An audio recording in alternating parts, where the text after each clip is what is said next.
Nakahanda ngayon ang Kagawaran ng Kalusugan sa posibleng pagtaas ng kaso ng mga sakit sa panahon po ng amihan. Kabilang narito ang ilang mga respiratory diseases. Report mula kay Madeline Villar Moratillo. Umaabot na ngayon sa 17 degrees Celsius ang naitalang temperatura sa Baguio City ngayong araw. Ang pinakamataas na temperatura nasa 34 degrees Celsius na lang. Nitong nakarang linggo, inanunsyo ng Pag-asa ang opisyal na pagsisimula ng amihan season.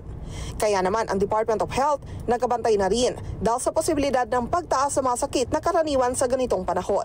Kabilang dyan ang respiratory diseases gaya ng ubo at sipon, flu maging COVID-19. Ikaw ay may respiratory illness, huwag ka nang pumasok sa trabaho. Kung kailangan talaga pumasok sa trabaho, mag-mask ka. That's where masking continues to protect. But this time, you mask to protect the others. Kasi ikaw yung inuubo eh. So, hindi naman natin i-mandate na lahat ng tao mag-mask. It's the person to wear the mask to protect the public. Especially kung magpa-public transport ka at kung pupunta ka sa public places. Tapos yun din, yung ating mga matatanda, meron tayo kasing vulnerable sa high-risk population.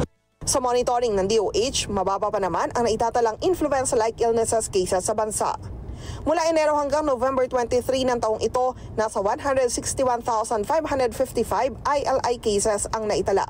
Mas mababa naman ito sa 196,045 cases na naitala sa parehong panahon noong 2023. Sa monitoring ng DOH, mababa ang ILI cases sa ibang rehiyon maliban sa Mimaropa at Caraga na nakitaan ng bahagyang pagtaas.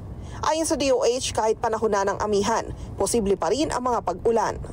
Kasi pagka nagkakaroon ng tag-ulan na, nakasarado yung bintana, nasa loob tayo. Dahil kulog ka sa isang room with people, one person coughing, hawa-hawa na kayo. Tiniyak ng DOH na may sapat na supply ng flu vaccine sa bansa. Binabantayan rin ng DOH ang waterborne illnesses gaya ng pagtatae. Para maiwasan ito, kung hindi sigurado sa iinuming tubig, pakuluan muna ito. Some of our water sources are not piped in water. It's mga deep well, di ba? And sometimes in toilet, the same toilet contaminates the groundwater. So yung E. coli doon sa yung bacterial content ng water sources become contaminated during rain. Kaya mas madalas nagkakaroon ng waterborne illnesses. Madeline Villar Moratillo para sa Mata ng Agila. Matatag, matapang, matapat. Maraming salamat sa inyo pong pagsubaybay sa Mata ng Agila Primetime.